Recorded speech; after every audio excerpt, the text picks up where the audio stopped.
আসসালামু আলাইকুম ওয়া রাহমাতুল্লাহ। আলহামদুলিল্লাহি রাব্বিল আলামিন ওয়া আকিবাতুল লিল মুত্তাকিন ওয়াস সালাতু ওয়াস সালামু আলা সাইয়্যিদিল মুরসালিন ওয়া আলা আলিহি ওয়া আসহাবিহি আজমাইন। যারা বসা আছেন আশেপাশে চলে আসেন। আমরা গতকালকে ঈমান বিষয়ে কথা বলেছিলাম। ঈমানের একটা অংশ তাসদীক বিল জানান, অন্তরে বিশ্বাস করা, আর একটা অংশ মুখে স্বীকার করা, আর একটা অংশ কাজে পরিণত করা। তিনটার সমন্বয় ঈমান। এখন কাজে পরিণত করতে হবে। কাজে পরিণত করার ক্ষেত্রে প্রথমে কি পবিত্রতা অর্জন করতে হবে। পবিত্রতা অর্জনের জন্য পদ্ধতি হলো তিনটা। পবিত্রতা অর্জনের পদ্ধতি কয়টা? উজু, গোসল, তায়াম্মুম। উজু, গোসল, তায়াম্মুম পদ্ধতি তিনটা, আর মাধ্যম দুইটা, পানি, শুকনা মাটি। পবিত্রতা অর্জন করবে কি দিয়া? পানি আর শুকনা মাটি। পানি দিয়ে উজু গোসল করবে, আর শুকনা মাটিতে কি করবে? তায়াম্মুম করবে। পবিত্রতার পদ্ধতি তিনটা, আর মাধ্যম দুইটা। পদ্ধতি আর মাধ্যম পার্থক্য বুঝে গেছে তো? মানে উজু আমি কিভাবে করবো, এটার নাম হলো পদ্ধতি। গোসল কিভাবে করব, তায়াম্মুম কিভাবে করবো, এটা হলো পদ্ধতি। আর মাধ্যম অসিলা। অসিলা কি? পানি আর শুকনা মাটি। তো উজুর ফরজ কয়টা? চারটা।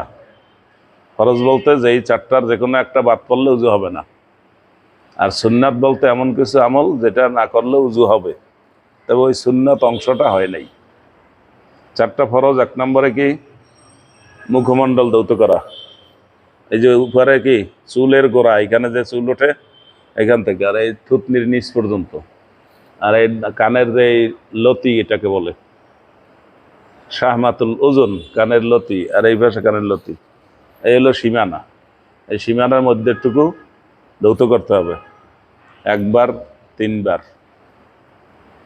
ঠিক আছে? 2 নম্বর, কনুই পর্যন্ত ধৌত করতে হবে। কিন্তু কনুই আমাদের এই যে হাত, এখানে কনুইর এখানে কোনো দাগ দেওয়া আছে? কোনো সীমানা দেওয়া আছে? নাই। এই জন্য কনুই একটু বেশি দিতে হবে, যাতে আমি একেবারে বর্ডারে না থাকি, সন্দেহে না থাকি। কারণ এখানে কোনো সীমানা দেওয়া নেই। যদি কোনো দাগ থাকতো, যেমন আমাদের নখ আছে, যে নখ পর্যন্ত, তাহলে নখ একটা সীমানা। কিন্তু এখানে তো এই পাশের চামড়া যেরকম, এই পাশের চামড়াও একই রকম চামড়া। এই জন্য যেখানে সীমানা অস্পষ্ট, সেখানে কি কম দিবে না সই সই দিবে, না একটু বেশি দিবে? বেশি দিবে, যাতে সন্দেহ দূর হয়। তাহলে 2 হাত কনুই পর্যন্ত ধৌত করা আর একটা ফরজ। আর 3 নম্বর ফরজ মাথা মাসে করা। মাথা মাসে করবে, এই যে হাত এরকম লইয়া এই 3 আঙ্গুল দিয়া উপর দিয়ে মাসে করিয়া যাবে, আর পেট দ্বারা মাসে করিয়া আবার এইদিকে আনবে, পুরা মাথা মাসে হয়ে গেল। এরপরে 2 আঙ্গুল দিয়ে কানের মধ্যে এই, এরপর ভাজে ভাজে টান দিতে হবে। ওখানে ভাজে ভাজে টান দিলে টের পাবেন যে ধুলাবালি কিছু জমছে, এটা যাতে এই আঙ্গুলে মুছে আসে। এরপর হয়েছে না এই আঙ্গুল দিয়ে কানের পিঠ মুছবে।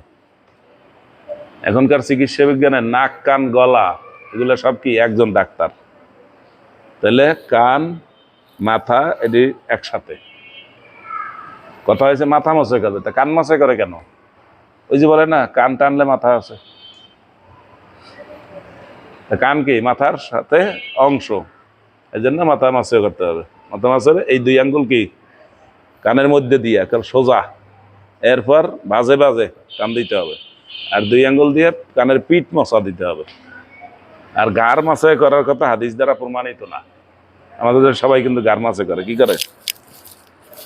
এরকম করে, আছে কি না? এটা কিন্তু হাদিস দ্বারা প্রমাণিত না।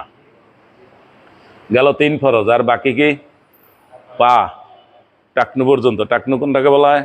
এই যে একটা গিরা আছে, এই পাশেও গিরাটা আছে, এটা সীমানা দেওয়া আছে মোটামুটি। এই গিরা সহ ধৌত করা, এটা হলো আর এক ফরজ। এই 4টে হলো কি ফরজ। এই 4টার মধ্যে কোনো ত্রুটি হইলে, যে এইগুলা ধোয়ার যদি না ভিজে, পানি গড়াইয়া না পড়ে, তাহলে উজু হয়েছে? হয় নাই। আর মাছে তো মাছে মানে হাত লাগাইলেই হইলো।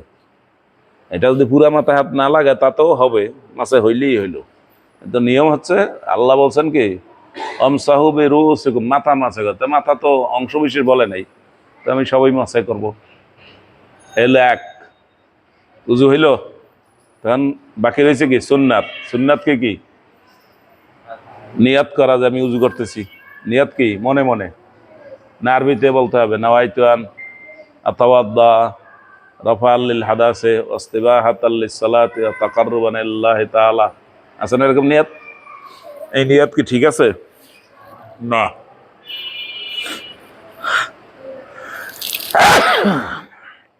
আলহামদুলিল্লাহ,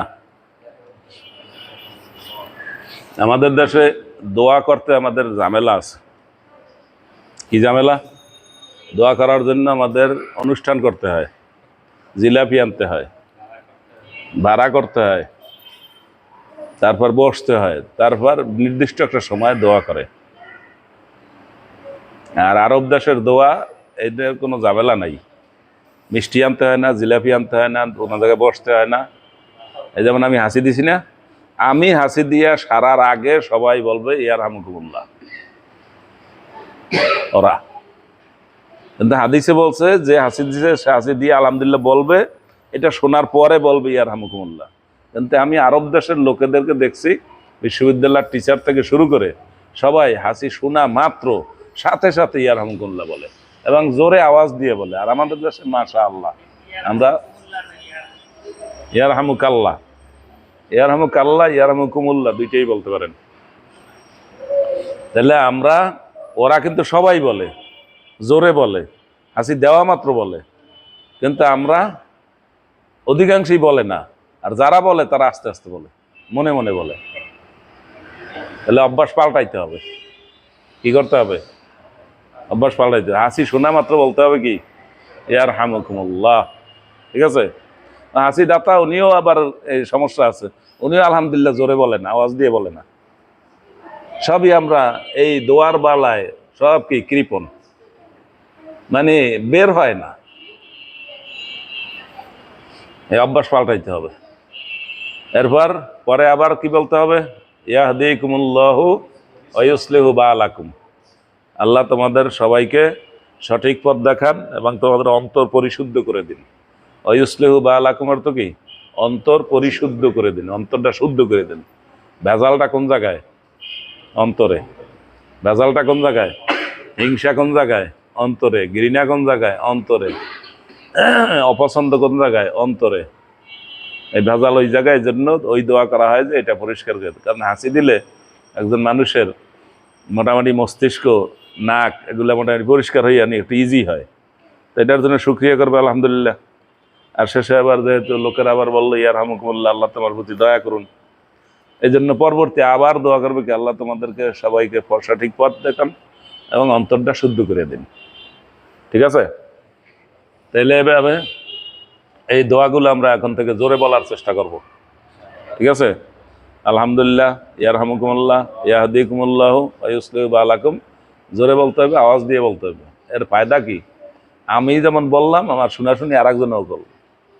আমার মাকে দেখতাম খাওয়ার সময় বিসমিল্লাহ এমনভাবে বলতো যে আমরা পাশে যারা, তারা বিসমিল্লার সিন শুনতাম।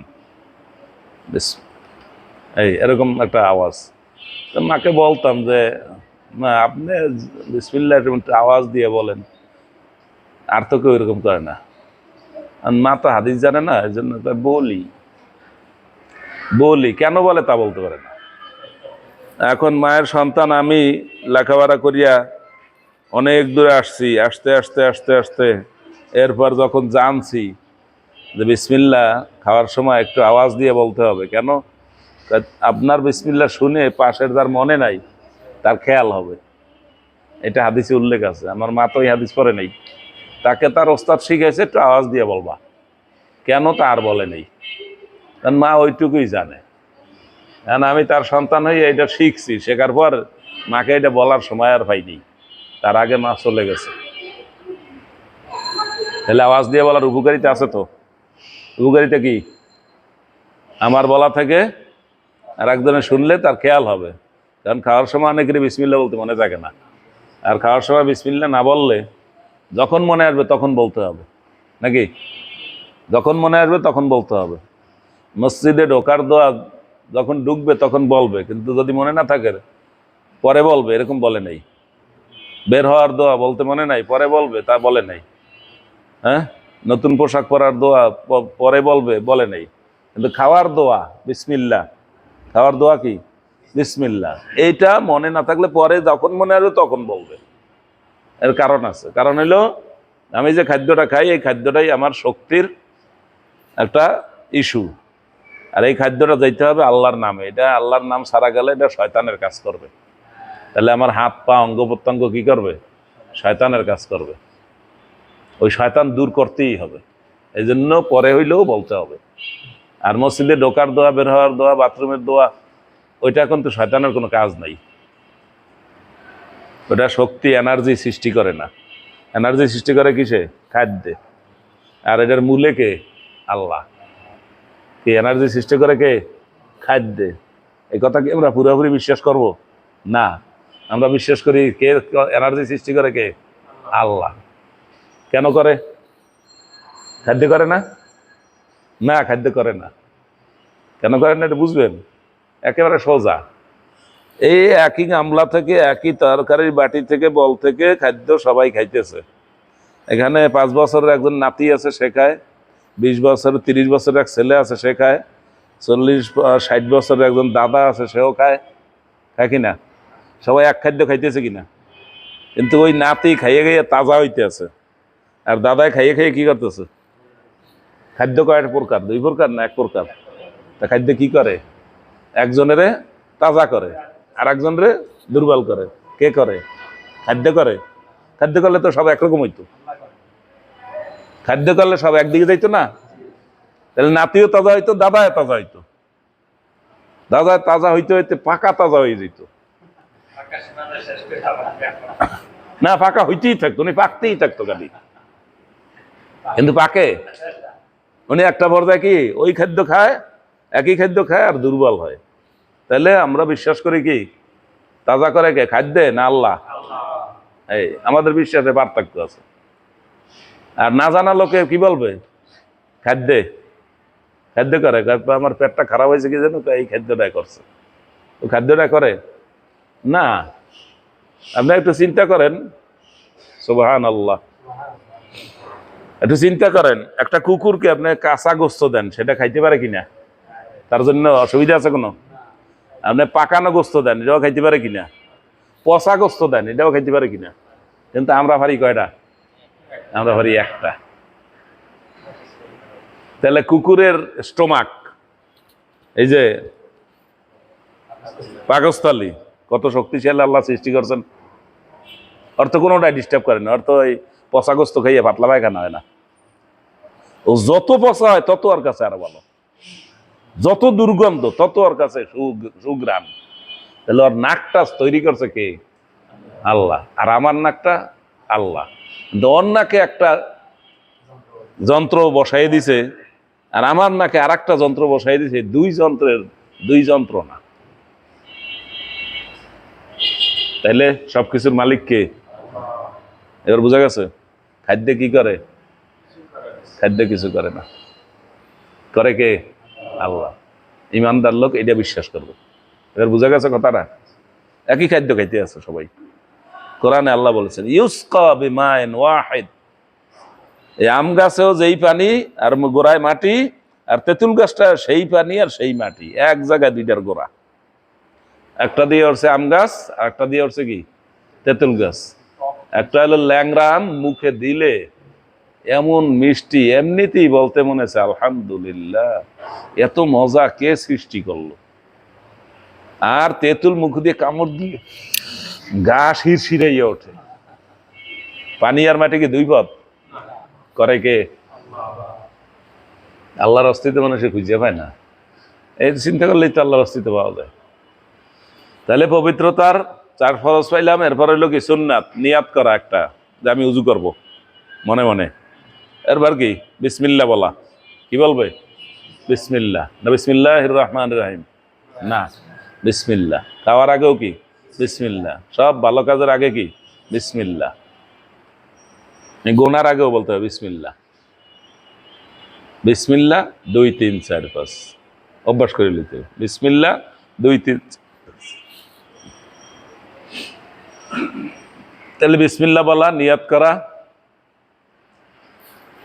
হাতের কবজি পর্যন্ত 3 বার আগে ধোয়া, এরপর কুলি করা, নাক পরিষ্কার করা, এভাবে প্রত্যেক অঙ্গ 3 বার ধৌত করা, এগুলা কি সুন্নাত। এখন কেউ যদি ঘুম থেকে ওঠে এবং সে যদি পাত্র থেকে পানি দিয়ে উজু করে, অথবা তার হাতে ময়লা আছে, সে জানে ঘুম থেকে ওঠে নাই, হাতে কিছু ময়লা থাকতে পারে, তাইলে আগে কি করতে হবে? পাত্র কাত করে আগে ধুয়ে লইতে হবে। পাত্রের মধ্যে হাত দেওয়া যাবে না। বালতিতে পানি আছে, মগে পানি আছে, মগ থেকে পানি উঠে কিন্তু উজু করা যাবে।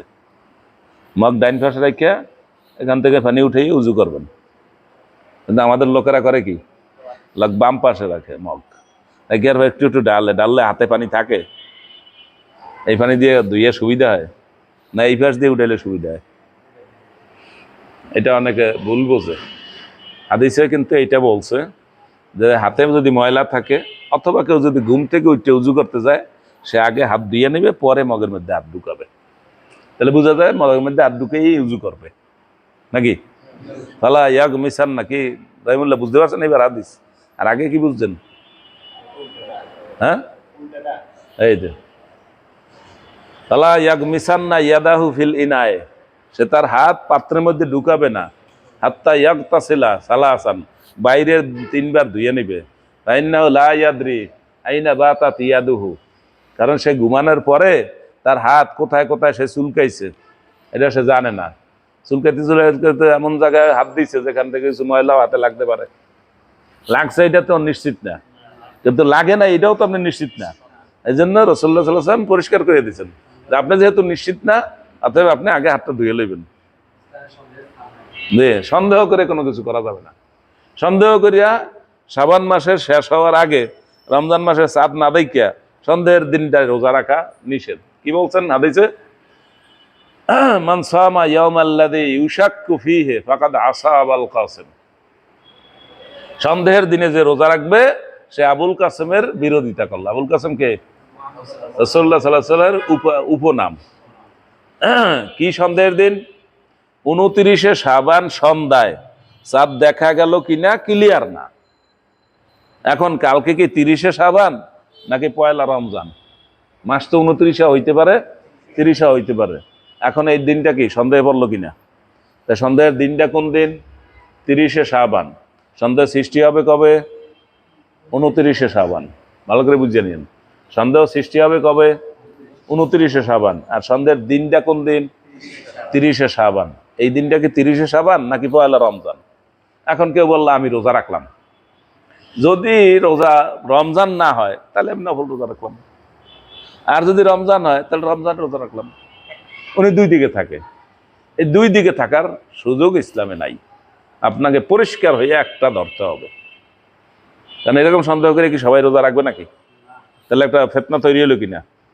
এখন ঘটনাচক্রে দেখা গেল গতকালকে চাঁদ উঠছে কিনা বুঝতে পারে নাই, কিন্তু পরের দিন দেখা যায় চাঁদ একটু বড় বড়ই দেখা যায়, মনে হয় গতকালকেই উঠছে। এখন উনি লাভ দিবে, হ্যাঁ আমি রোজা রাখছি, আমি তো বুঝছি, আপনারা বোঝেন নাই। এই সমস্ত চলবে না। এই জন্য যে সন্দেহের দিনে রোজা রাখে সে আবুল কাসেমের বিরোধিতা করলো, রাসূলুল্লাহ সাল্লাল্লাহু আলাইহি ওয়াসাল্লামের নাফরমানি করলো, অবাধ্য হলো। ঠিক আছে, এই কাজ করা যাবে না। তবে হ্যাঁ, ওই রোজা রাখতে পারবেন এই নিয়তে যে ওই দিনটা ঘটনাচক্রে পড়ছে কি বার? সোমবার অথবা বৃহস্পতিবার। আর আমি সোমবার বৃহস্পতিবার সবসময় রোজা রাখি, তাহলে আমার জন্য সুযোগ আছে কিনা? যে এরকম সোমবার বৃহস্পতিবার রোজা রাখে আর ঘটনাচক্রে ওই দিনটা পড়ছে কি বার? সোমবার অথবা বৃহস্পতিবার, তাহলে সে রোজা রাখতে পারবে কিনা? সে কি সন্দেহ করে রাখছে? সে রাখছে কোনটা? সোমবারের রোজা রাখছে, সে বৃহস্পতিবারের রোজা রাখছে, সে সন্দেহ করে রাখেনি। এই জন্য ইসলামের বিধিবিধান পরিষ্কার। তাহলে এই কাজগুলো হইলো কি সুন্নাত কাজ, আর 4টা হইলো কি ফরজ কাজ। আর তায়াম্মুমে ফরজ কয়টা? 3টা। একটা নিয়াত করতে হবে, কারণ তায়াম্মুম যেহেতু একটা রূপক পবিত্রতা, এটা কি অরিজিনাল পবিত্রতা? এটা হলো রূপক। রূপক মানে কি? শরিয়াত একটা ঘোষণা দিয়েছে, এই ঘোষণার কারণে এটা পবিত্রতা। কারণ আমার শরীরে অপবিত্রতা আছে, আমি ধুই নাই, কিন্তু আমি এখন মাটিতে দেয়ালে হাত দিয়া মুখমণ্ডল মাসে করলাম, আবার দেয়াল হাত দিয়া হাত মাসে করলাম, আমি পবিত্র হয়ে গেলাম। হ্যাঁ, গোসল ফরজ হইলেও এই একই তায়াম্মুম। তাহলে গোসল ফরজ হয়েছে, সে কি ধুইছে? ধুইতে পারে নাই, তাহলে সেখানেও এই তায়াম্মুমে কাজ হইলো। তাহলে এটা নাম, এটা কি উজুর বিকল্প। আর বিকল্পটা যেহেতু এমন একটা দুর্বল দিক, এজন্য এটা নিয়াত করা হলো ফরজ। নিয়াতটা গুরুত্বপূর্ণ, ফরজ, কারণ এটা হলো একটা রূপক ব্যাপার। আর নিয়াত মুখে উচ্চারণ করতে হবে, এটা তো আগেই বলছি, আপনি একটু পরে আসছেন। নিয়াত সবসময় এরাদাতুল কালব, অন্তরের ইচ্ছা, অকসদুহু, অন্তরের অভিপ্রায়, ইচ্ছা, এটার নাম কি? নিয়াত। সুতরাং নিয়াত মুখে না। আমাদের দেশে যেমন নিয়াত বানাইয়ে দেওয়া হয়েছে, সিফারার মধ্যে আছে, কায়দার মধ্যে আছে, নাওয়াইতুয়া নুসাল্লিয়া, নাওয়াইতুয়া নাতাওয়াব্বা, নাওয়াইতুয়া নাতায়াম্মামা, হ্যাঁ, এরকম নিয়াত বানিয়ে দেওয়া হয়েছে। এগুলা কোনো লোক ভালো মনে করি এক সময় বানাইছে, এটা তার চিন্তায় সে বানাইছে, সে এইটা বুঝবে। তবে রাসূলুল্লাহ সাল্লাল্লাহু আলাইহি ওয়াসাল্লাম কোনো লোকেরে নামাজ পড়ানোর ট্রেনিং দিছেন, উজু করানোর ট্রেনিং দিছেন, এরপর তায়াম্মুম করানোর ট্রেনিং দিছেন, কাউকে বলেন নাই যে তুমি আগে নিয়াত করো, কাউকে বলেন নাই। নিয়াত কি? ইরাদাতুল কলব, মনের ইচ্ছা। ঠিক আছে? তারপর হইলো কি, নিয়াত করবে, এরপর তায়াম্মুম করবে। কি করবে? ওই যে মাটির, শুকনা মাটিতে এখানে হাত রাখবে, সামনে পিছে টান দিবে, এরপর মুখমণ্ডল মাসে করবে, এই যে আবার এরকম হাত রাখবে, আর এখানে একটু টাক দিতে হয়, এরপর কি করবে? হাত মাসে করবে। ক্লিয়ার?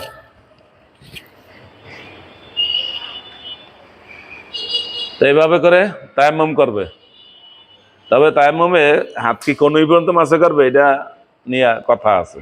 আমরা যেহেতু উজুর মতোই করি, করলে অসুবিধা নেই। এই হাত মাসে করে হাতটাই এতটুকু, হাত কতটুকু? এতটুকু। আবার হাত কতটুকু? এই পর্যন্ত। আবার হাত কতটুকু? এই পর্যন্ত।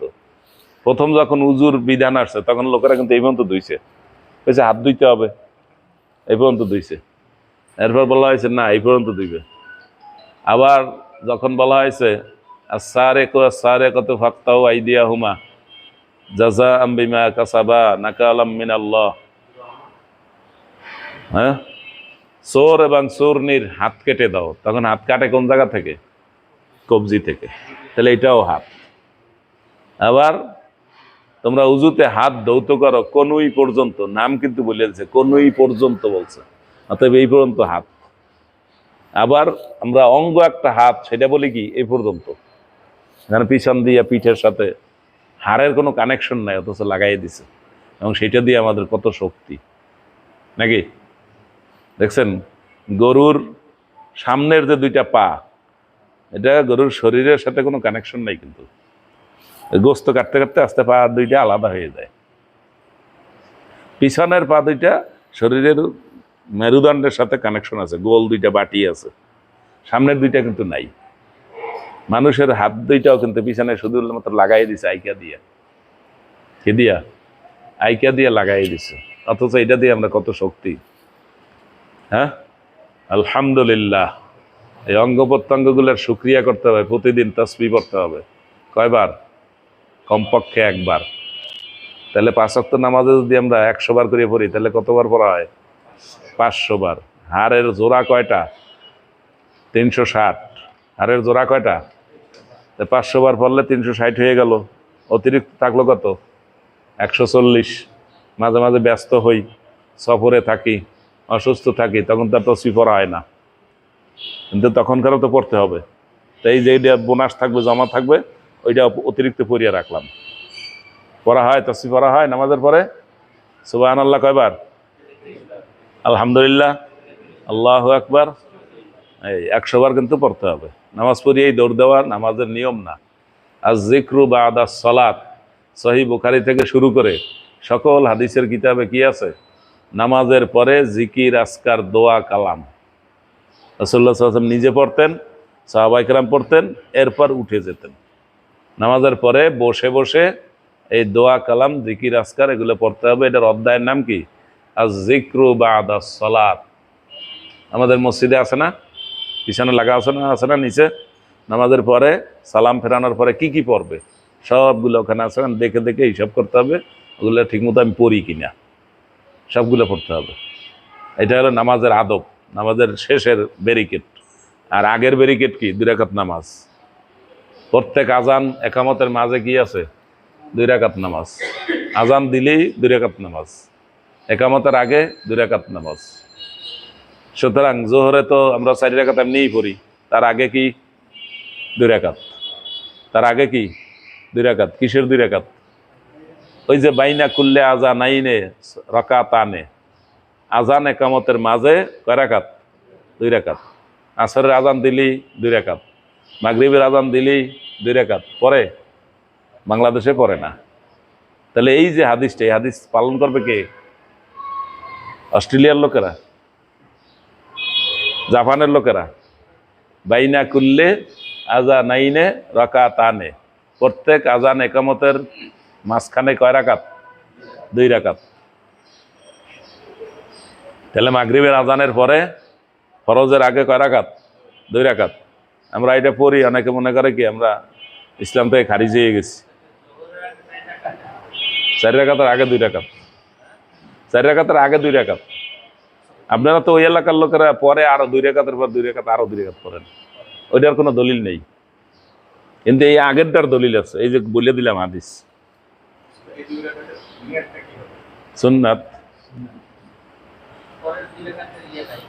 না, দলিল নেই। আচ্ছা, আপনারা তো 12 রাকাত পড়েন সবসময়।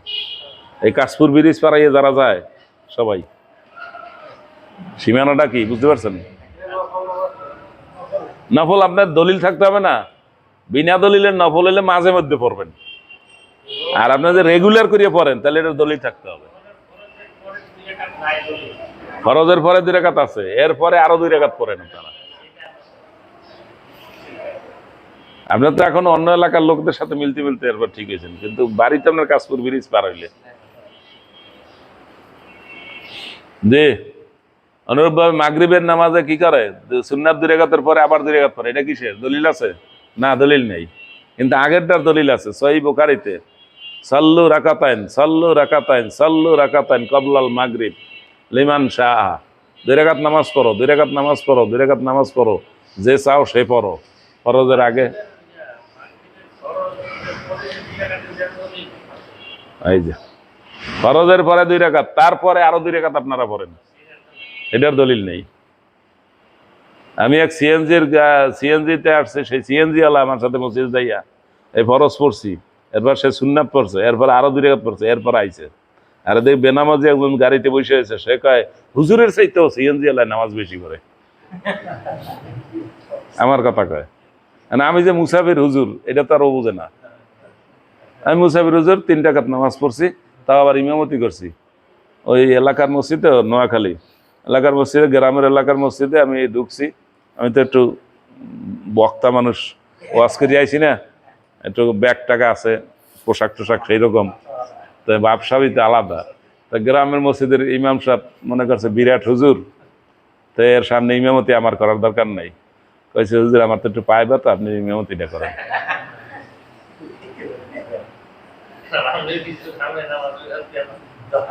না, হয়তো বুদ্ধি ভালোই করছে। কিন্তু আরো আর এক জায়গায় নামাজ পড়ি, সেখানে আমাদের নামাজের সমস্যা হয়েছে। খুলনা গিয়ে নামাজ পড়ছি, বাগেরহাট সম্ভবত, সেখানে জুমার নামাজ পড়তে গেছি, যাই দেখে একজনে বয়ান কিন্তু আছে, কিন্তু বয়ানের মধ্যেই বুঝছি ওনার কেরাত শুদ্ধ না। কিন্তু আমি যা অনুমান করি সেটা করলেই আমার ভালো হইতো। অনুমান করিয়াও এই দ্বিধাদ্বন্দ্বে থাকা, এই যে একটু আগে যেটা বললাম, দ্বিধাদ্বন্দ্বে থাকা উচিত না, পরিষ্কার করা উচিত। আমার অনুমান হয়েছে যে এই লোকে নামাজ পড়াইলে নামাজ হবে না। আর আমার পাশে এক লোক বসা ছিল, আমার মনে হইলো যে এই লোকটাই মসজিদের কেউ। আমি যদি ওনার বলতাম যে আপনি কি মসজিদের সভাপতি, এই নামাজ উনি পড়াইলে কিন্তু সমস্যা আছে, আমারে সুযোগ দেন আমি নামাজ পড়াই, এটা বলতে পারতাম। বললেই কাজ হইল, উনিই সভাপতি।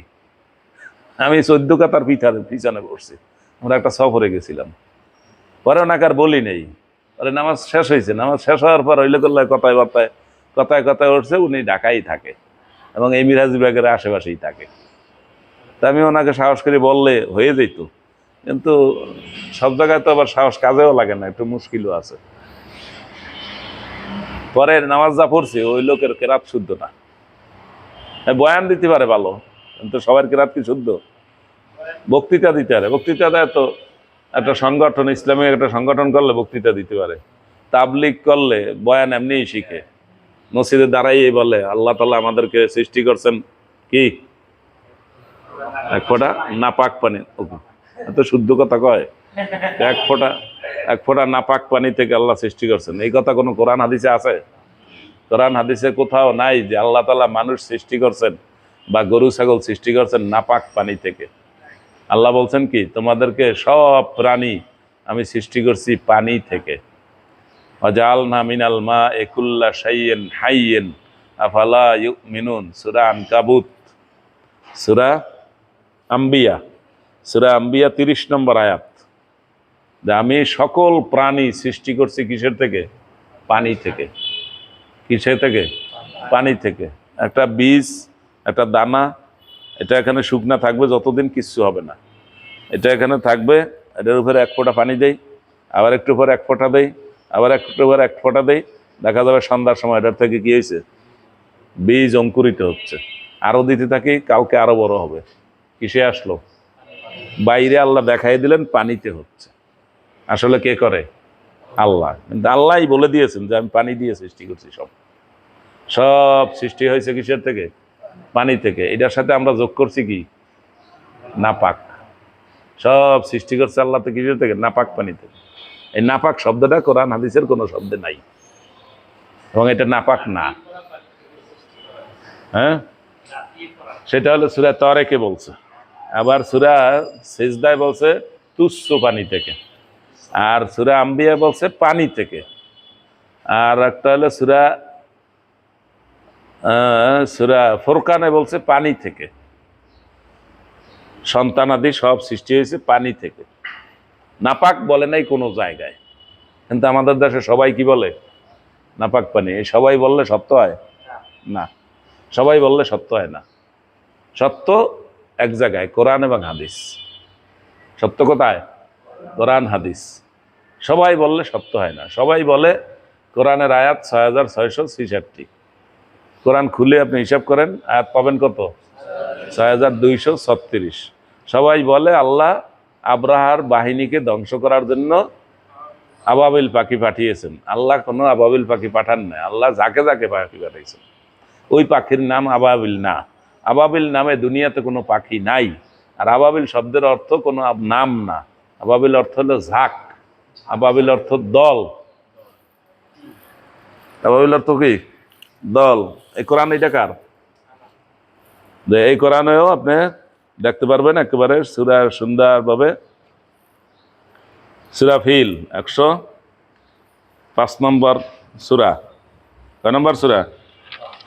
সূরা ফিল 105 নম্বর সূরা। তার কয় নম্বর আয়াত? 3 নম্বর আয়াত। ওয়ারসালা আলাইহিম তায়রান আবাবিল। তাদের বিরুদ্ধে তো তিনি পাঠিয়েছিলেন যাকে যাকে পাখি। কিন্তু তারপর ওই বাংলাদেশে সবাই জানে আবাবিল পাখি। পাইলো কোথায়? এই জায়গাটা আমি কিন্তু খুঁজে পাই না। অবশ্য বইপত্রে 2-1 জনে লেখছে আবাবিল পাখি। ওদেরকে পাইলে আমি জিজ্ঞাসা করতাম যে আপনি কোথায় পাইলেন? কোনো উন্নত মানের, আন্তর্জাতিক মানের কোনো ডিকশনারিতে আবাবিল শব্দের অর্থ কোনো পাখির নাম লেখে নাই। লেখছে কি? আবাবিল অর্থ কি? আরবিতে কি? জামাআত। জামাআত অর্থ কি? দল। ঝাঁক। পাখির বেলায় কি বলি আমরা? ঝাঁক। অথবা বলি পাল, পালে পালে গরু, অথবা বলি দল, তাই না? তাহলে আবাবিল অর্থ কি? ঝাঁক, দল। আবাবিল কোনো পাখির নাম না। আবাবিল নামে দুনিয়াতে কোনো পাখি আল্লাহ সৃষ্টি করেন নাই, কিন্তু তারপরও সবাই বলে কি? আবাবিল পাখি। তাই সবাই বলছে এই জন্য সত্য না। সবাই বললেই সত্য হয় না, সত্য হবে কোরআন হাদিস থেকে। তাহলে আমরা তায়াম্মুম করলাম নাকি? তায়াম্মুম নিয়াত করা মুখমণ্ডল মাসে করা, হাত মাসে করা, তায়াম্মুম হয়ে গেছে কিনা? শরীর যদি নাপাক হয়ে থাকে, গোসল করতে পারে না, তবু পানি নাই, তাহলে এই তায়াম্মুমে তার শরীর পাক হয়েছে কিনা? হয়েছে। কিন্তু তারপরও মানুষের বিবেক কি বলে, আমার তো শরীর পাক, তাহলে আমার এই দুইটা অঙ্গ মাসে করলে আমার শরীরটা পাক হবে না। আমার কি করতে হবে? কাপড় চোপড় খুললে মাটিতে গড়াগড়ি দিতে হবে, শুকনা মাটিতে গড়াগড়ি দিতে হবে, কারণ আমার তো পুরা শরীরটা পবিত্র করতে হবে। এই চিন্তা ছোটখাটো মানুষের মাথায় আসে নাই, বড় মানুষের মাথায় আছে। কে? ওমর ফারুক রাদিয়াল্লাহু তাআলা। তার সাথে ছিলেন কে? আবু মুসা আশআরী। আবু মুসা আশআরী কে? তিনি সাহাবীদের মধ্যে একজন বিজ্ঞ লোক। আলী রাদিয়াল্লাহু তাআলা আর মুয়াবিয়া রাদিয়াল্লাহু তাআলা। আলী রাদিয়াল্লাহু তাআলা হলেন খলিফা চতুর্থ, আর মুয়াবিয়া রাদিয়াল্লাহু তাআলা হলেন একটা এলাকার গভর্নর। এই দুইজনে দ্বন্দ্ব হয়েছে, দ্বন্দ্ব মীমাংসার একজন সালিশকে আবু মুসা আশআরী। তাহলে আবু মুসা আশআরী কোন মানের লোক বুঝা গেছে? খলিফা আর সাথে দ্বন্দ্ব হয়েছে, এটা সালিশ করে। এই আবু মুসা আশআরী আর ওমর রাদিয়াল্লাহু তাআলা আনহু একটা সফরে এক জায়গায় ছিলেন। তো রাত্রে দুইজনেরই স্বপ্নে শরীরটা অসুস্থ হয়ে পড়ছে, নাপাক হয়ে গেছে। এখন ফজরের নামাজের আগে পানি ব্যবস্থা নাই। আবু মুসা আশআরী কি করছেন? তায়াম্মুম করছেন, যেভাবে তিনি জানেন সেইভাবে। আর ওমর রাদিয়াল্লাহু তাআলা আনহু বলতেছেন যে ভাই, শরীর নাপাক হয়েছে, তা আপনি অতটুকু তায়াম্মুম করলে কি হবে? বড় তায়াম্মুম করতে হবে। তখন উনি কি করছে? একটু পাশে সরিয়া কাপড় চাপড় খুললিয়া মাটির মধ্যে দিছে, কয়েক গড়াগড়ি দিছে, পুরা শরীর তায়াম্মুম হয়েছে কিনা। তা আবু মুসা আশআরী তাকে নিষেধ করছে যে না, ওটা করতে হবে না, আমি যেটা করছি এটা করলেই হবে। তাই না, এটা আমার বিবেকে ধরে না। উনি বিবেক কাটাইছেন। আবু মুসা আশআরী বলছে, আপনার বিবেকে না ধরলেও আমি যেটা বলছি এটাই ঠিক, আর আপনি যদি এই কাজ করেন আমি আপনার কথা রাসূলুল্লাহর কাছে কিন্তু বলবো। পরে দুইজনে আসছে, রাসূলুল্লাহ সাল্লাল্লাহু আলাইহি ওয়াসাল্লামের কাছে আসছে। আবু মুসা আশআরী রাসূলুল্লাহ সাল্লাল্লাহু আলাইহি ওয়াসাল্লামের কাছে নালিশ করছে যে আমি ওমরকে বলছি যে তায়াম্মুম এইভাবে করলেই হবে। সে বলছে না, শরীর নাপাক হয়েছে তো এজন্য কাপড় চাপড় খুললে পুরা শরীর শুকনা মাটির উপরে গড়াগড়ি দিতে হবে। উনি কয়েকটা গড়াগড়ি দিয়েছেন, দিয়ার পর ফজরের নামাজ পড়ছি দুইজনে একসাথে। রাসূলুল্লাহ সাল্লাল্লাহু আলাইহি ওয়াসাল্লাম শুনে আবু মুসা আশআরীকে বলছেন, আসাবতা, তুমি যা করছো এটা ঠিক আছে। আর আরেকজনে যেটা করছে এটা কিছু কয় নাই,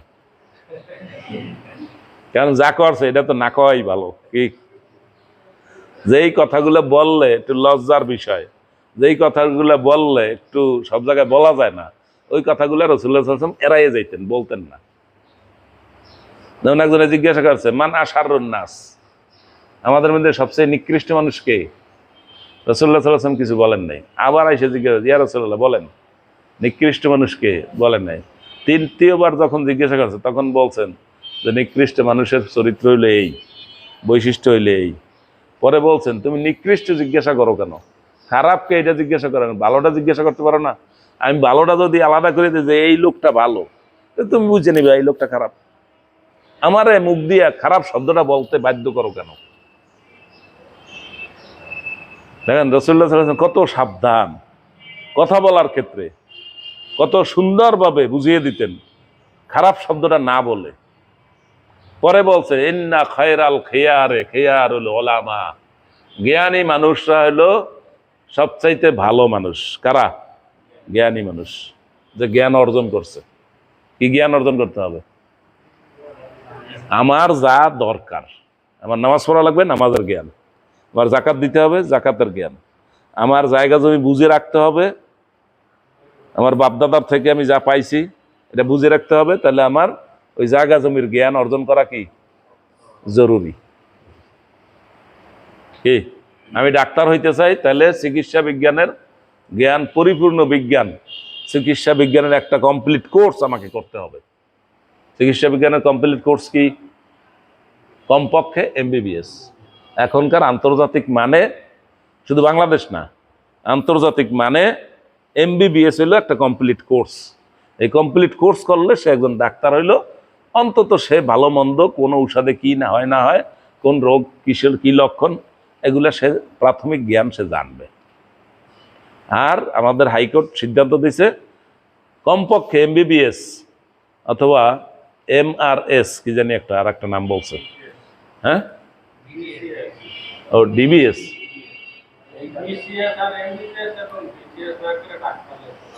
না বিসিএস না, ডাক্তারের একটা 3 অক্ষর আর একটা নাম আছে, বিডিএস। হ্যাঁ হ্যাঁ, দাঁতের ডাক্তার, এদেরও 3 বছরের, এমবিবিএস 4 বছরের কোর্স।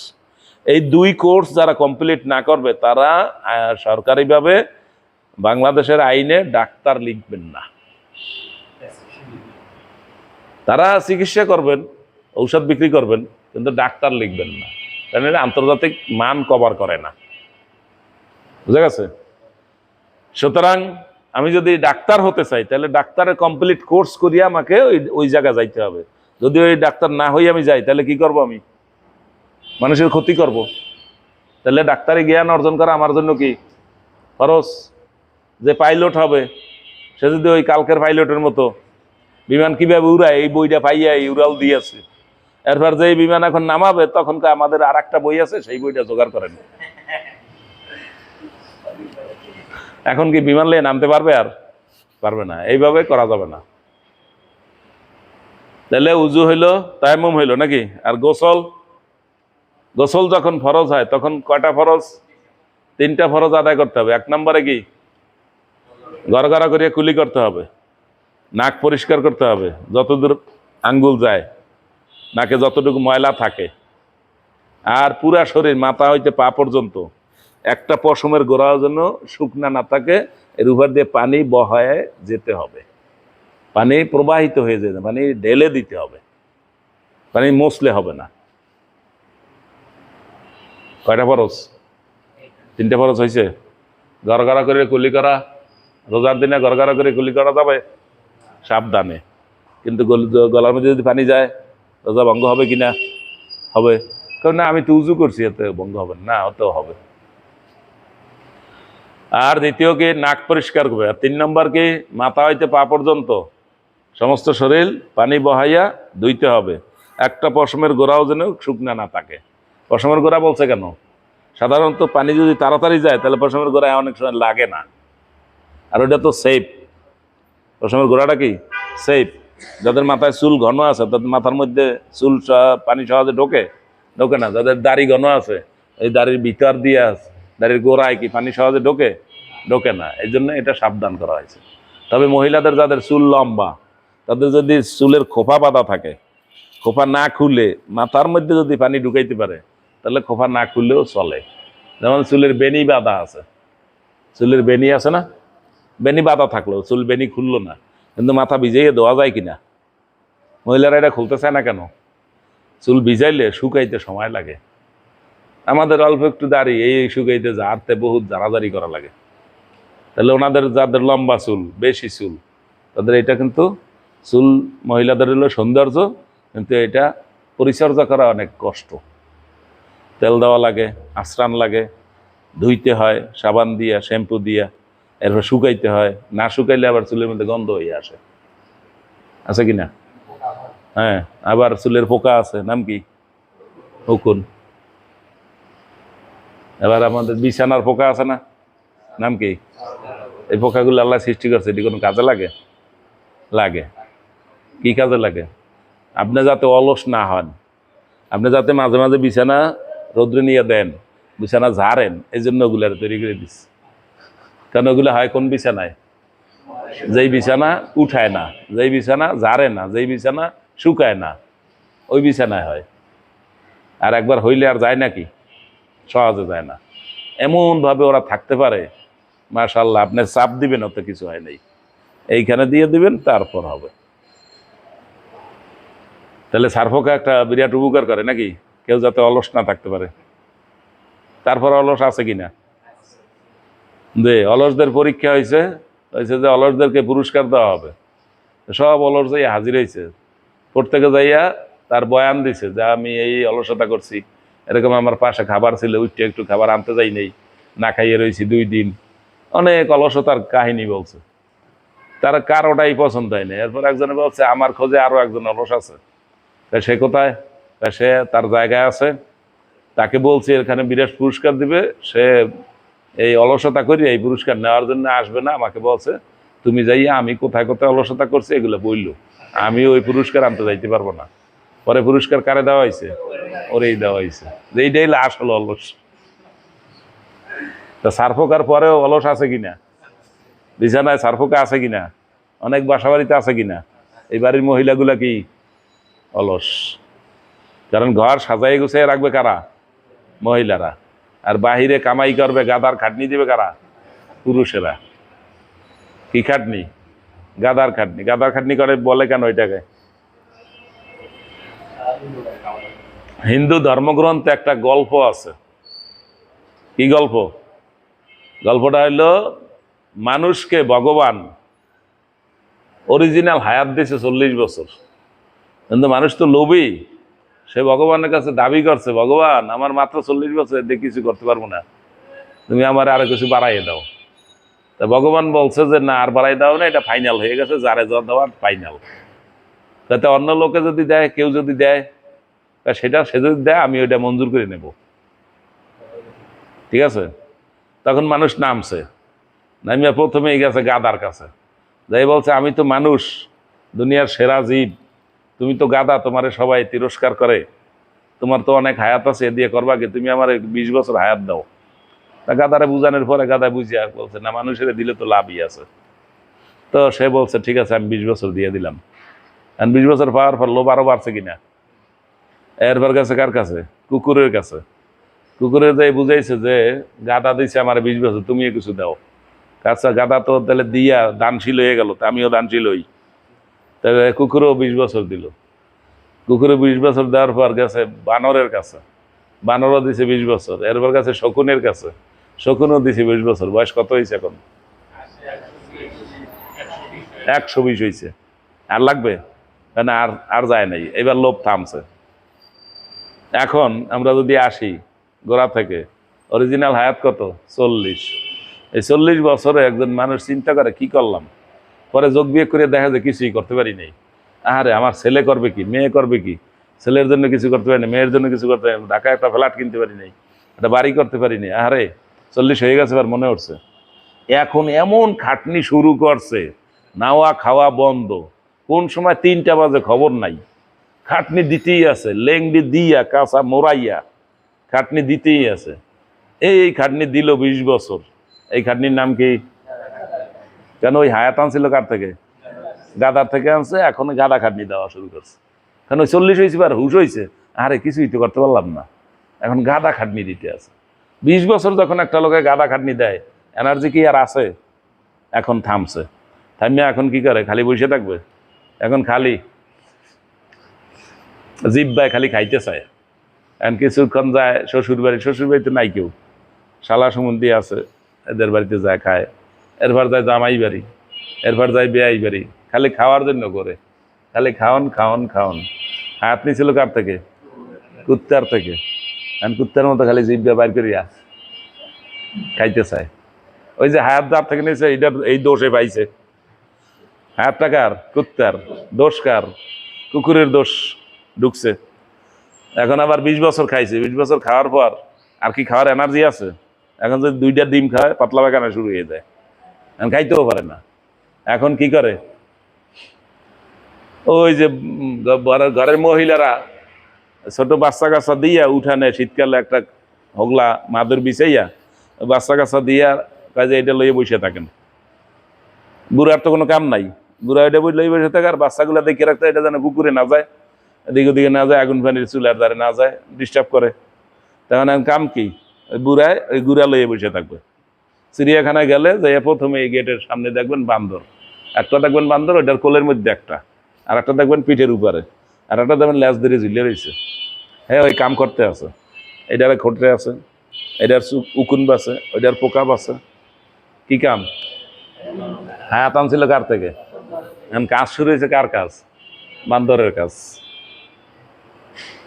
এর সেই আর বেশি কিছু করতে পারে? পারে না। এরপর এখন ওই বাচ্চা কাচ্চা পাহারা দেওয়ার শক্তি আর নাই। এখন কি? মাদুরে একটা বিছাইয়া দিছে, শুয়ে রয়েছে। শুয়ে রয়েছে তো শুয়ে রয়েছে কি, জীবিত না মরা তাও বোঝা যায় না। এটা কার হায়াত? শকুন মরে কেমনে জানেন তো? শকুন পড়িয়া থাকে, মানে মানুষ মনে করে মরছে, আসলে মরে নেই। আবার চোখ ফুললে ওঠে, আবার ফুরিয়ে থাকে, মনে হয় যেন মরিয়া গেছে, আবার চোখ মিলে উঠে। তো ওই হায়াত নিয়েছিল কার থেকে? এখন এই শকুনের মতো অবস্থা হয়েছে, এখন একটা ঝাড়ু দিয়ে বিডান না দিলে আর মরবে না। শকুন মারে কিসে? ঝাড়ুর বাড়িতে। এই কেসাটা কোন বইতে লেখা? হিন্দু ধর্মের বইতে। এটা কিন্তু কোরআন হাদিসের কথা কই নেই। এই কাহিনীটা আমি আকাশবাণী কলকাতা থেকে একদিন শুনছি। শোনার পর ভালো করে খেয়াল করিনি, পরে দেখি যে না ভালোই তো মিল আছে। এরপরে আর একদিন আবার শুনছি, সেই দিন মুখস্থ রাখছি। তা আমাদেরও কিন্তু এখানে হাদিসের ব্যাপার আছে, শেখার আছে কিছু। আমাদেরও হাদিস শরীফে বলা হয়েছে যৌবনকাল কোন পর্যন্ত? 40। যদি কিছু করতে হয় 40-এর মধ্যে কিছু করবেন। যদি 40-এর মধ্যে কিছু করতে না পারেন, সাইন করতে না পারেন, কিছু একটা করতে না পারেন, তাহলে আর পারবেন না, দাবাদাবি করে লাভ নাই। কি বুঝতে পারছেন? এই হাদিস আমি গ্রামে আমাদের মসজিদে যাই বলছি। আমাদের গ্রামে এক লোক আছে, রেগুলার 5 ওয়াক্ত নামাজ পড়ে মসজিদে এসে, সে এটা আবার মুখস্থ রাখছে। কয় ভাই, যে হাদিস কইছেন তাতে হিসাব নিকাশ করে দেখছি আর কাজ হবে না। 40 পার হয়ে গেছে, এখন জীবনে আর ভালো কিছু করতে পারবো না, বাড়িও করতে পারবো না, দালানও করতে পারবো না। এখন অল্প স্বল্প করি আর মসজিদে এসে নামাজ পড়ি। বুঝছি কাজ হয়ে গেছে। আমি দেখলাম যে না, আমার কথা অ্যাকশন হয়েছে। তাই যা কিছু করতে হবে কোন কোন বয়সের মধ্যে? এই মনে থাকবে, যাদের বয়স 40 হয় নাই, যাদের বয়স 20 হয় নাই, 30 হয় নাই, তারা এখন থেকে খেয়াল রাখবেন, কিছু যদি করতে চান কোন সময় করতে হবে? এই 40-এর মধ্যে। 40-এর মধ্যে যদি অন্তত ফাউন্ডেশন করিয়া কিছু করিয়া টরিয়া মোটামুটি বসতে পারেন, তাইলে 40-এর পরেও হবে। কারণ ফাউন্ডেশন কবে? 40-এর মধ্যে। আর যদি ফাউন্ডেশন করতে না পারেন, তাহলে পরে দাবাদাবি বেশি করবেন না, কারণ আপনি সুবিধা করতে পারবেন না। এটা ফাইনাল হয়ে গেছে কিসে? হাদিসে। এরপর হায়াত আল্লাহ আর দিবেন না, এটাও হাদিস দ্বারা প্রমাণিত। আল্লাহ তাআলা দুনিয়ার সব মানুষকে সৃষ্টি করছেন এবং তার কপালে কি করছেন? হায়াত লিখে দিয়েছেন। আদম আলাইহিস সালামকে আল্লাহ এরকম দেখাইছেন, ডাইন হাত দেখাইছেন। আদম আলাইহিস সালাম দেখে আল্লাহ ডাইন হাতের মধ্যে এই দুনিয়াতে যত মানুষ আসবে সব মানুষের চেহারা ওখানে আছে, আর সবার কপালে কয় বছর হায়াত এটাও দেখা আছে। আবার একদম বাম হাত দেখাচ্ছেন, এখানেও লেখা আছে। আদম আলাইহিস সালাম জিজ্ঞাসা করছে এরা কারা? কয় এরই তোমার সন্তানাদি। কয় এদের হায়াত কত করে দিবেন? ওই যে কপালের দিকে তাকাও, দেওয়া আছে। তাই আদম আলাইহিস সালাম তাকায় দেখে এর মধ্যে এক উজ্জ্বল চেহারা, খুব সুন্দর চেহারার একজন লোক। নাম কি? দাউদ আলাইহিস সালাম। তার কপালে লেখা 40 লেখা আছে। উজ্জ্বল চেহারা দেখে আল্লাহর কাছে আদম আলাইহিস সালাম বলছে, আল্লাহ এই যে উজ্জ্বল চেহারা এটাকে? এটা তোমার এক সন্তান, সে নবী হবে। আল্লাহ তারে কত দিচ্ছেন হায়াত? দিছি 40। কাহা এত কম? আমার দিচ্ছেন কত? তোমার দিচ্ছি 1000। আল্লাহ এর একটু বাড়াইয়ে দেন। না, যা দেওয়ার তা ফাইনাল হয়ে গেছে, আর বাড়ানো কমানো হবে না। তা আমার থেকে কিছু দেন। তুমি দিলে আমি কাটতে নিয়ে তারা দিয়ে দেবো। তারা একটা রাউন্ড ফিগার দেন। কি ফিগার? এই ব্যাংকে গেলে আপনি খুচরা টাকা লিখতে মানা করে, কি কয়? একটা রাউন্ড ফিগার লেখেন। 49,000 লিখেন না, 50,000 লেখেন, আর নাহলে 40,000 লেখেন, নাহলে 45 লেখেন। বলে কি না? এই রাউন্ড ফিগার প্রথম শুরু করছে কে? আদম আলাইহিস সালাম। ওই দেখছে 40, বলছে আল্লাহ আমার তো দিচ্ছেন 1000, আমার থেকে 60 বছর দিয়া তারা একটা রাউন্ড ফিগার করে দেন। তুমি যদি দাও তাহলে আমি লিখে দিলাম, তাতে আমি দিয়ে দিলাম, তাতে আমি তারা দাউদ আলাইহিস সালাম কত বানাই দিলাম? 100 বছর হায়াত বানাই দিলাম। কি ওই হিন্দুদের কাহিনীর লাগে এটা লাগে মিলে আছে কিনা? আছে না? ওখানেও তো মানুষ চাইছে, আল্লাহ কইছে না, ভগবান কইছে না, দেওয়া হবে না। তো আমি যদি কারো থেকে চাইয়া আনি, এটা আমি মঞ্জুর করে দিব। তাই তো 4 জনের থেকে চাইয়া আনছে।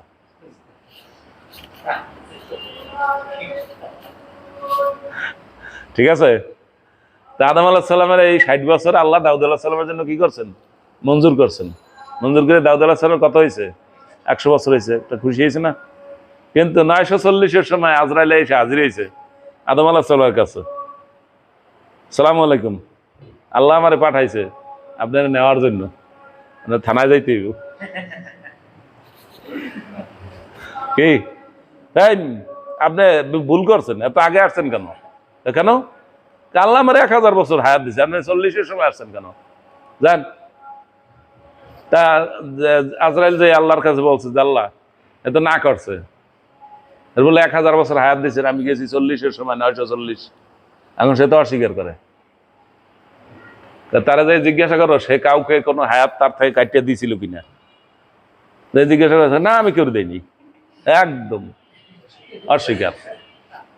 ঠিক আছে, এরপর আল্লাহ ওই সিচুয়েশনটা আদম আলাইহিস সামনে ধরছে, যেরকম আমি 2 হাত খাড়া করছিলাম, তুমি এটার মধ্যে চেহারা দেখছিলা, উজ্জ্বল চেহারা দেখছো আমার ডাইন হাতে, দাউদ আলাইহিস সালাম তার নাম, তারে তুমি 60 বছর দিয়েছিলা, এটা মনে আছে? এখন ওই ছবি টবি দেখার পর ও ও এইবার মনে পড়ছে।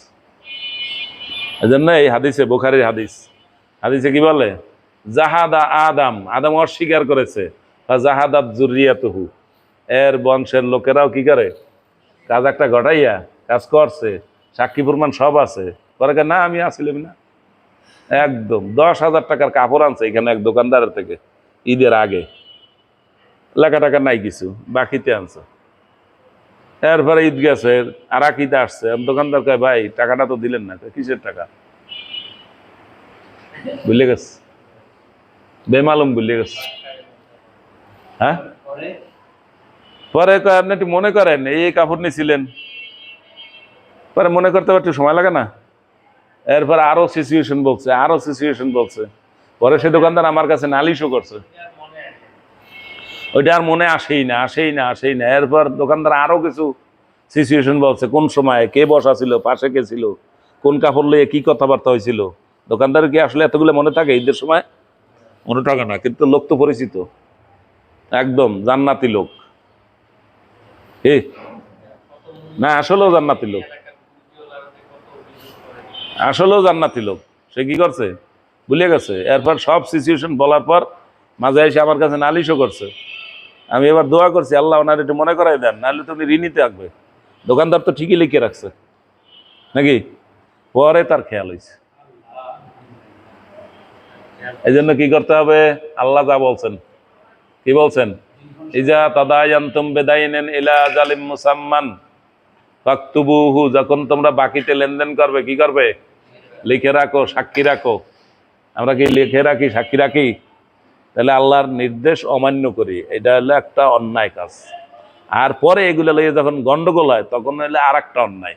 পরে এটা লইয়ে যখন মামলা হবে, মারামারি হবে, তখন কতগুলো পাপের কাজ হইব, অনেকগুলো হবে কিনা। এই যেই লোক আনছে সে লোকের আমি চিনি, সেই লোক এরকম অস্বীকার করার লোক না। কিন্তু ওই যে আমাদের বাবাই ভুল করছিল মনে আছে, এরপর আজরাইল আইসে এবার কি কইছে, না এরকম কোনো ঘটনাই ঘটে নাই, একদম সোজা অস্বীকার করে। অথচ উনি নিজে 60 বছর কইছে আল্লাহ আপনি দিয়ে দেন, আমি একটা রাউন্ড ফিগার দিয়ে দিলাম। অস্বীকার করছে কিনা? তাহলে আর সন্তানেরা অস্বীকার করবে কিনা, আমি সহ অস্বীকার করবে কিনা? আসলে ঘটনা ঘটছে কিনা, ঘটছে, তারপরে অস্বীকার করবে। এই জন্য আল্লাহ কি বলছেন, লিখে রাখো। এরপর আল্লাহ কি বলছেন, ফানাসিয়া আদম ভুল করছে, ফানাসিয়াত যুররিয়াতুহু, আদমের সন্তানরাও কি করে, ভুল করে। আদম অস্বীকার করছে, তার সন্তানরাও কি করে, অস্বীকার করে। আদম ভুল করছে, তার সন্তানরাও কি করে, ভুল করে। ভুল করা আর অস্বীকার করা এক কাজ না, দুই কাজ, দুই কাজ। তাই এই কাজগুলো কোথা থেকে আসছে, ওই গোড়া থেকে আসছে। এই জন্য আদেশ করা হয়েছে কি, যত লেনদেন বাকিতে সব কি করো, লেখো। কোরআন মাজিদে সবচেয়ে বড় আয়াতটা এই আয়াতটার নাম কি, আয়াতুদ্দাইন, লেনদেনের আয়াত। এই আয়াতটাকে 1 পৃষ্ঠা, এক আয়াত 1 পৃষ্ঠা। এই লেনদেন করলে, বাকিতে লেনদেন করলে লিখে রাখতে হবে কে লাগবে, কিভাবে লাগবে, যে নিছে সে লাগবে, সে যদি লাগতে না পারে, যে লাগতে জানে সে লাগবে। এরপর আবার যে লেখছে, পরে এই লেখকের দোষ দেওয়া হয় কিনা, যে আমরা এই কথা কই না, তুমি কি লেখছো আমরা বুঝি নাই। আবার যারা সাক্ষী থাকে তারা আবার ধমক দেওয়ার ব্যাপার আছে কিনা। এই যেমন আমাদের দেশে সাক্ষীর ধমক দেওয়ার ব্যবস্থা আছে না, কি সাক্ষী, এই যে কতগুলো মামলা করলো না, যুদ্ধাপরাধ মামলা, সুকুরঞ্জন বালি সহ কতগুলো সাক্ষীটা কি হয়েছে না, এই সাক্ষীরা কি আসলে সাক্ষী, এদেরকে কি করা হয়েছে, সাক্ষী বানানো হয়েছে। মিথ্যা সাক্ষী, টাকা দিয়ে পয়সা দিয়ে ভয় দেখাইয়া সাক্ষী বানানো হয়েছে। এরপর সাক্ষী দিতে যখন আসে নাই তখন তার এদের লেখাইয়া তার সই আছে। এরপর কোর্টে আইনে কইছে এইটা উনি সাক্ষী দিছে, কোর্ট কইছে হ্যাঁ এই সাক্ষী হয়ে গেছে, এটা কি সাক্ষী হয়েছে? একটা লোক আসে নাই, লেখাইয়া তার সই আনছে জোর করে, এটাও করে সাক্ষী। এটা কি হয়? এটাকে বিচার না, বিচারের নামে তামাশা। এই তামাশার সব কিছু আমাদের এই শেষ হাসিনা দেখাইছে। বিচার কাহাকে বলে, কত প্রকার কি কি, তামাশা কাহাকে বলে, কত প্রকার কি কি, সবগুলা আমাদের শেষ হাসিনা আমাদেরকে দেখাইছে। একটা লোকে আসে নাই, তার বক্তব্য আরেকজনে লেখছে, লেখা জোর করিয়া সইয়ান না, কোর্টে দিয়া কইছে এই সাক্ষী, কোর্ট কইছে হ্যাঁ ওনার সাক্ষী আমরা পাইছি। আর কোর্টে দাঁড়াই একজনে বলছে যে এই লোক দেলোয়ার হোসেন সাইদি, এই লোক যুদ্ধ অপরাধ করে নাই, যে অপরাধ করছে সে হইল দেল্লা রাজাকার, আর ইনি হয়েছে দেলোয়ার হোসেন সাইদি। দেল্লা রাজাকারের বাড়ি হইলো পিরোজপুর সদরে, আর ওনার বাড়ি হইলো পাড়ের হাট। দুইজন দুই রকম। ওনার বাবার নাম হলো ইউসুফ সাইদি, ওনার আমি চিনি, একজন হিন্দু গৌরাঙ্গ পাল, সে সাক্ষ্য দিতেছে, শুয়ে শুয়ে সাক্ষ্য, অসুস্থ হয়ে গেছে, বসছে, বসার পরও পালে না, এরপর সে শুয়ে রয়েছে কোর্টে। এরপর প্রথমে জিজ্ঞাসা করে কইছে না এই লোক সেই লোক না।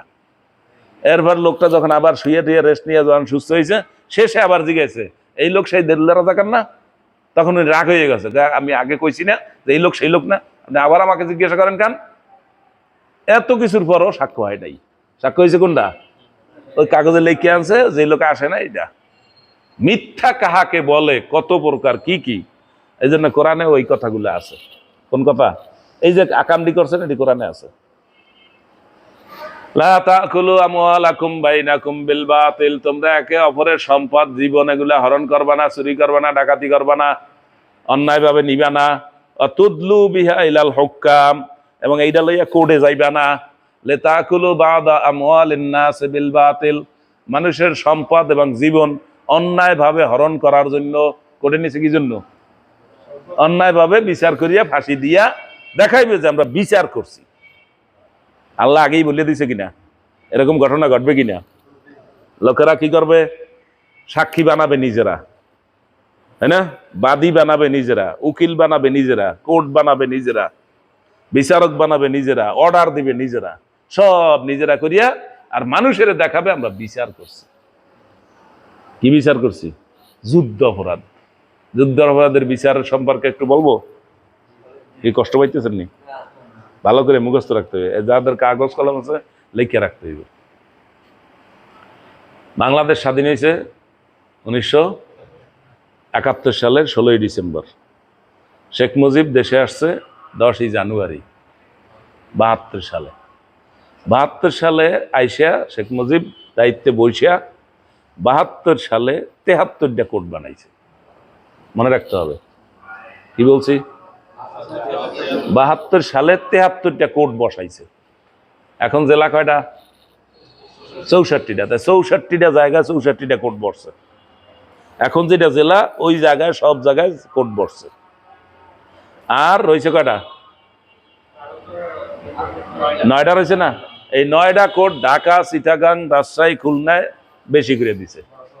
বড় শহরে আরো 9টা কোর্ট বেশি বসাইছে। এরপর পাবলিকের বলছে এখানে মামলা করো।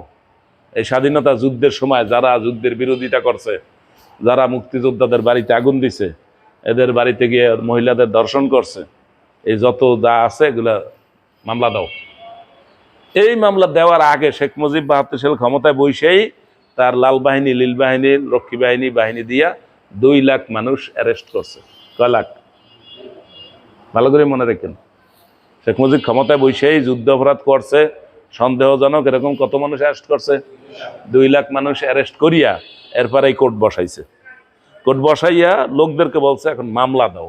মানুষ কিন্তু অ্যারেস্ট হয়েছে আগে, এখন ওই অ্যারেস্ট লোকটার নামে মামলা দিবে।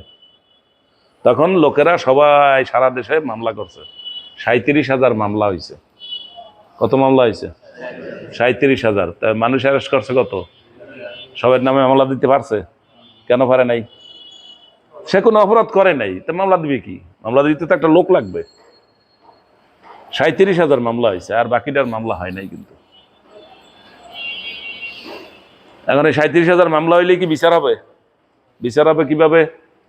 আগে পুলিশ যেয়ে তদন্ত করবে যে চৌরাস্তায় একজনে মামলা করছে, নাম আব্দুল করিম, সে মামলা দিছে রফিকুল ইসলাম, ও না এখানে রফিকুল ইসলাম নাম আছে, এটা বলা যাবে না, আব্দুল সালামের বিরুদ্ধে। আব্দুল সালাম তো এখানে নাই, আছে? দে দে, হ্যাঁ যাক বাইরে থাক। তা আব্দুল করিম মামলা দিছে আব্দুল জলিলের বিরুদ্ধে, ঠিক আছে? মানে এটা কি হবে, পুলিশ তদন্ত করবে। এটার নাম কি? FIR, ফার্স্ট ইনফরমেশন রিপোর্ট, প্রাথমিক তদন্ত রিপোর্ট।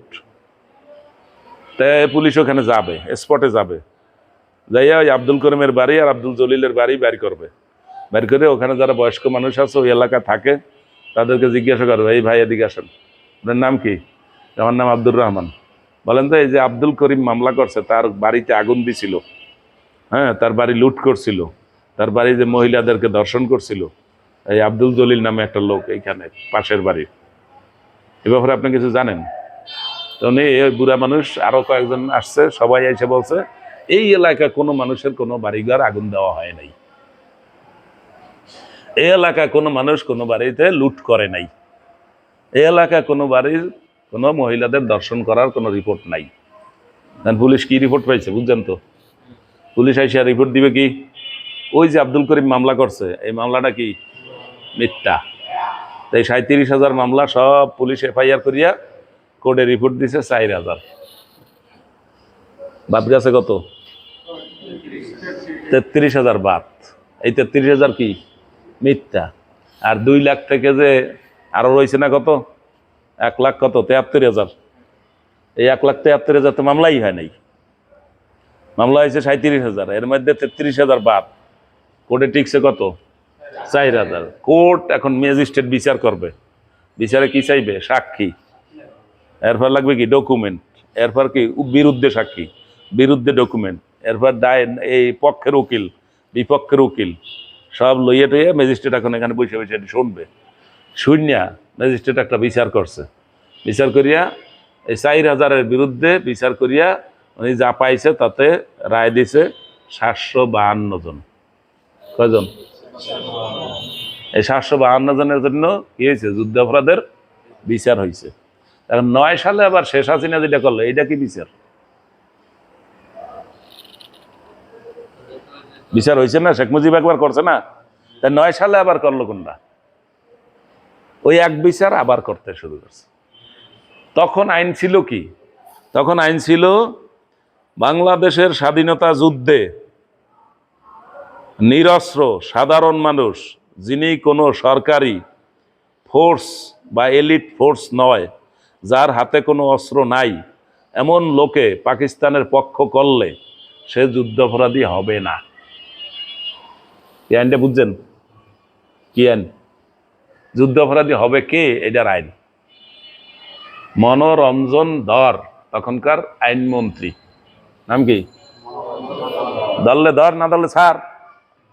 মনোরঞ্জন ধর তখনকার আইনমন্ত্রী, সে এই যুদ্ধাপরাধের বিচার করার জন্য সারা দুনিয়ার আইন ঘাটাঘাটি করিয়া তারপরে এখানে ফিক্সড করছে, যারা কোনো সরকারি বাহিনী নয়, যাদের হাতে কোনো অস্ত্র নাই, তারা পাকিস্তানের পক্ষ বিপক্ষ করলে তাতে তারা যুদ্ধাপরাধী হবে না। এই আইনটারে সুরঞ্জিত সেনগুপ্ত 2009 সালে এনে কি করলো, যারা কোনো এলিট ফোর্স নয়, যাদের হাতে কোনো অস্ত্র নাই, তারাও পাকিস্তানের পক্ষ করলে যুদ্ধাপরাধী হবে, ওই না কাটিয়ে দিছে। আইন বানান কত সোজা দেখছেন? আইন বানাইতে কত সহজ পদ্ধতি। আগে ছিল কি যুদ্ধাপরাধী হবে না, আর সুরঞ্জিত সেনগুপ্ত আইন করছে কি যুদ্ধাপরাধী হবে। অর্থাৎ XYZ যে কোনো বাহিনী না, যার হাতে কোনো অস্ত্র নাই, সে তো যদি পাকিস্তানের পক্ষ করছে মৌখিকভাবে, তার হাতে লাঠি নাই, দা নাই, ক্ষমতা নাই, কাশি নাই, কিছু নাই, সে এটা পক্ষ করলে অপরাধী হবে না। আর উনি বলছে কি হবে। এই হবে বললা এই নাটক বানাইছে, সাক্ষী বানাইছে, বাদী বানাইছে, উকিল বানাইছে, কোর্ট বানাইছে, বিচারক বানাইছে, বানাই নেয়া তারপর কতগুলো নিরপরাধ মানুষের ফাঁসি দিছে। ফাঁসি দিয়া এরপর কি হয়েছে? নিজে উৎখাত হয়েছে, তার দল ধ্বংস হয়েছে। এখন বাংলাদেশে আওয়ামী লীগ নামে কোনো পদার্থ আছে? কেউ দাবি করে যে আমি একজন আওয়ামী লীগ? আমি এইটাই বলছিলাম যে একটা দিন আসবে যখন কেউ বলবে না যে আমি আওয়ামী লীগ করতাম বা আওয়ামী লীগ আমি চিনি বা আওয়ামী লীগ করি বা আওয়ামী লীগ জানি, এই শব্দটাই বলবে না। অথচ এক সময় সব আওয়ামী লীগ ছিল। আমাদের এখানে ভোট লইছে, কি সুন্দর জালিয়াতির ভোট আমার চোখের সামনে। এরপর আবার বাইরে নামিয়ে আমরা জয়লাভ করছি। আবার মসজিদে আমার দ্বারা দোয়া চাই, হুজুর দোয়া করি। আমি আমি একটা বিশেষ শব্দ বলি নেই, এই জন্য আবার হাতের কষ্ট হয়েছে। কতকে কষ্টটা বুঝছে আর কতকে বুঝে নাই, আমি এটা তো বলবোই না, যেহেতু এটা নির্বাচিত না। ওই যে আমাদের আসল সাক্ষী আছে একজন, যেহেতু এটা নির্বাচিত না, আমি কি বলবো নির্বাচিত? কোন ক্রমে আমি বলবো না, আমি বলি নেই। নির্বাচিত করলেন না কেন? এটা কষ্ট, এটা কষ্ট দেখে প্রকাশ করছে, তা আমি কোনোভাবে বলি নেই। কারণ এরকম ডাহা মিথ্যার সমর্থন আমি মসজিদে দাঁড়াইয়া দিমু, এত দুর্বল হয়েছে নাকি? এত দুর্বল হইনি। কি মুসলমান মরে কয়বার? একবার। বিপদ আপদ আবার তকদিরে যা আছে সেইগুলো আসবে না, নতুন করে আসবে। ফয়সালা কবে হয়েছে? 50,000 বছর আগে ফয়সালা হয়েছে। ইমানদার লোক এর বাইরে কোনো চিন্তা আছে? এর বাইরে কোনো চিন্তা নাই। না, আমি কখনোই বলি না নির্বাচিত, কখনোই বলিনি। যাই হোক, তারপরও সেই যুগের বিভিন্ন লোক আইসে আমার কানে কানে কইছে, হুজুর তাহাজ্জুদ নামাজ পড়ে আমার জন্য একটু দোয়া করেন। তা আমি কই, আরে শয়তান, তাহাজ্জুদ নামাজ পড়ি আমি আর দোয়া করবো তোমার জন্য? শয়তানিতে, হ্যাঁ, শয়তানির জন্য দোয়া করবো? আশ্চর্য। একজন এমপি ক্যান্ডিডেট, এই এলাকার না, অন্য এলাকার। হ্যাঁ, কই গেছে তাহাজ্জুদ নামাজ পড়ে আর জন্য দোয়া করতে। আমি চিন্তা করি কত বড় শয়তান। তাহাজ্জুদ না, হ্যাঁ জানে যে হুজুর তাহাজ্জুদ নামাজ পড়ে। না, টাকা দিয়ে দেয় নাই। দোয়া তো করার কোনো সুযোগ, টাকা যদি দিয়ে দিত 10,000 টাকা, তাইলে না অল্প একটু দোয়া করতাম। কি তাহলে উজু তায়াম্মুম আমরা শিখলাম নাকি? নামাজ শিখতে হবে আগামীকালকে ইনশাআল্লাহ। 2 রাকাত নামাজ আমরা কিভাবে পড়বো, দাঁড়াবো কিভাবে, বসবো কিভাবে, দাঁড়ায় প্রথমে কি বলবো, হ্যাঁ, তারপর কি বলবো, সূরা ফাতিহা কিভাবে পড়বো, এই 2 রাকাত নামাজ প্র্যাকটিক্যাল দাঁড়াইয়া এখানে পড়তে হবে। আগে বয়ান হবে, এরপর প্র্যাকটিক্যাল হবে। রুকু কিভাবে হবে, সেজদা কিভাবে, হাত আগে যাবে না হাত আগে যাবে, হাত কোথায় বাঁধবে, সবগুলা কি কি পড়বে, ভিতরে কে কি পড়ে, এগুলা শুনতে হবে। ক্লিয়ার? যে আল্লাহ আমাদেরকে সুস্থ রাখুন। আর এতেকাপ মানে কিন্তু এত ঘুমানো না, বুঝা গেছে? এতেকাপ মানে এই যে 9টার পরে ঘুমান, আপনারা এই ঘুম বাদ দিতে হবে। 9টার পরে ঘুমানো যাবে না, 9টার মধ্যে উঠতে হবে। উঠে উজু করিয়া 9টার মধ্যে উঠে উজু করে, উজুর 2 রাকাত নামাজ আর ইশরাকের 2 রাকাত নামাজ, 4 রাকাত নামাজ প্রত্যেকে পড়বেন। কি মনে আছে? আর তাহাজ্জুদ কিয়ামুল লাইল আমরা তো করি, তা এখানে ইতিকাফের লোকেরা কিয়ামুল লাইল করবে না? দেখা যায় বাইরের লোক বেশি, ইতিকাফের লোকেরা সব ওঠে না, ঘুমায় না। ইতিকাফে তো এত ঘুমের কথা না। রাসূলুল্লাহ সাল্লাল্লাহু আলাইহি ওয়াসাল্লাম শেষ দশকে আসলে কি করতেন? আহিয়া লাইলাহু, তিনি রাত্রে জেগে থাকতেন। আবার বেজোর রাত্র এটা নাকি, যেন ঘুম কমাইতে হবে। ঘুম এমন একটা জিনিস, যত বাড়াবেন বাড়বে। খাওন এমন একটা জিনিস, যত বেশি খাইতে চেষ্টা করবেন বেশি খাইতে পারবেন। ভয় এমন একটা জিনিস, যত আপনি ভয় করবেন, ভয় করতে করতে মরিয়া যাবেন, খালি ভয় বাড়বে। কয়টা জিনিস বাড়ে খালি? গো, আহার, নিদ্রা, ভয়। এই 3টা যত বাড়াবেন তত বাড়বে। প্রথমে কি করে? বেশি বেশি খায়, বেশি বেশি খাইলে বডি হয়। এরপর বডি হইলে কি? বেশি খাওয়া লাগে। বেশি খাইলে বডি হয়, বডি হইলে খাওয়া লাগে। এই জন্য বেশি খাইয়ে বডি বানাইবেন না আমার মতো, পরে আবার কম খাওয়া লাগবে। এই যে কথা ক্লিয়ার? 2 রাকাত নামাজের তালিম শিখতে হবে। প্রশ্ন আছে কার কার? এখন প্রশ্ন নাই, একটু সরিয়ে গেলে এরপর মনে উঠবে। হ্যাঁ, প্রশ্ন আছে? নাই? না থাকলে তার কোনো খোঁজ করার নাই। কিয়ামুল লাইল সুবহানাকাল্লাহুম্মা বিহামদিকা আশহাদু আল্লা ইলাহা ইল্লা আনতা আস্তাগফিরুকা ওয়া আতুবু ইলাইকা। ওয়াসসালামু আলাইকুম ওয়া রাহমাতুল্লাহ।